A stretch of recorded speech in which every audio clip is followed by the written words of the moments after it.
This is my solar pulse motor, also known as an electronic radiometer. This motor is an indoor, rainy day, ambient light, self-starting, partially levitated, unirotational, synchronous, repulsion, solar-powered direct current, solid state, and brushless. This little solar motor runs on a small calculator solar panel with no batteries. Hope you like. As you can see, the rotor of this motor is being levitated by this small little disc magnet here and a pintle bearing, which I'll show you a little bit more close up in a second here. But just to see the motor as a whole, all self-contained, no batteries. Here's a penny over here to sort of give you an idea about how small this thing is. It was pretty hard to build because of the size of my hands. This motor I built for my brother for Christmas.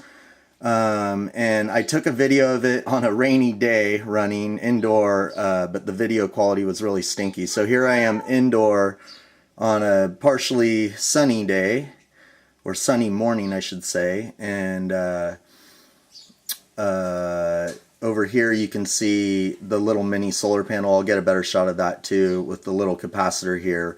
And the solid state circuitry I have all built into the back side of the solar panel, and then I've got a little teeny coil under here. So let me take this motor apart so you can see it a little bit better, and then I'll show you something else. Thanks. Okay, here's the motor dissected as far as I can anyway, because I've got this little coil and the solar panel with the circuitry here all epoxied in place, so it's it doesn't move, so it stays perfectly centered and aligned. And this little motor, it's a concert of magnetic tweezing, and so having it apart like this, it's really hard to show you because when I move things around, all these magnets are going to want to jump to each other. And anyway, this is the rotor, which has all north-facing magnets, and there's magnets on the underside too, which are being held in place by the attraction of these disc magnets, and there's 10 in total, 5 on top, 5 on the bottom. This is a gear out of an old printer, and I cut the shaft down, and then this is a disc magnet on top that attracts to this pintle point here. This pintle point also has a magnet here which attracts to the magnet on top of the glass lid. So the pintle is held to the glass lid via magnetism, and then the rotor is held to the pintle via magnetism, and then the coil drives these magnets on the rotor via electromagnetism. So anyway, this was a jar from an old incense candle. This is just an O-ring to keep the lid a little bit tighter from wobbling back and forth. This lid I made from the lens of an old air pressure gauge, and just this stainless ring I had laying around here. And then the pintle I also machined from the same shaft that this gear was on. So I'm going to rotate this here a little bit so you can see the little teeny solar panel. This is the kind you would have on the calculator. And I'll look in here. This coil is smaller than the little penny. Let me see if I can get the penny here. Here's the penny. And if I can show you side by side, this coil is smaller than a penny. Anyway, that's pretty much the gist of it. I'm going to stick it back together and give you more of a frontal view, and then I'm going to do something else. Okay, here we go. I decided to assemble it in front of you so you can see how easy it goes together, and I'll try to do this with my big hands, try not to get them in the way. So anyway, here's the magnet that attracts to the pintle, and if I take the pintle and I put them here in the center like that, it's pretty much a no-brainer. Then I come back over here to the rotor and it should just attract like that, and then I very easily drop the rotor down in, and we just aim it towards some sunlight or a little bit of light, whatever, and we just got to center the pintle here and then wait a second for it to relax so it's not swinging so much, and we got to wait for that capacitor to charge up a little bit, and the thing will start kicking off.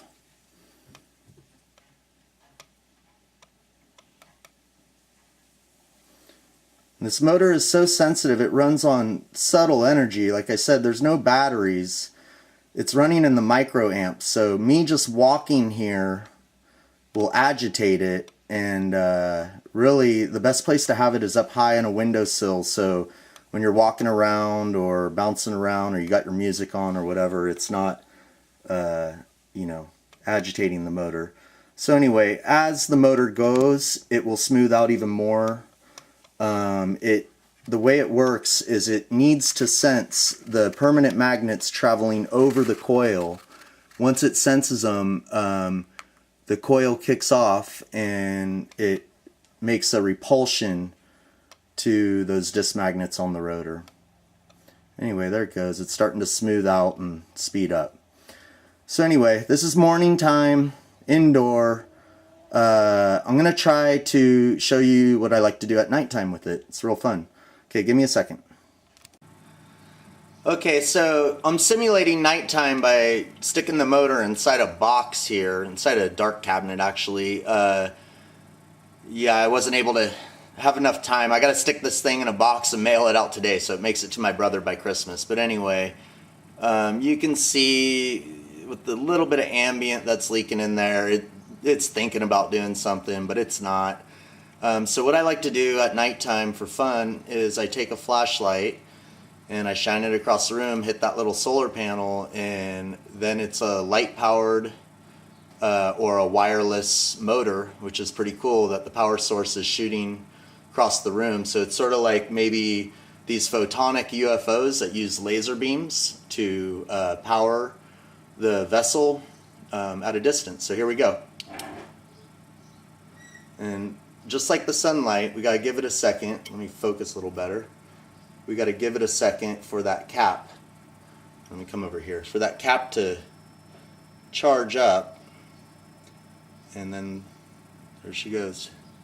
Which is sort of hard to see with the light on it. And let me go a little bit higher there. There you go.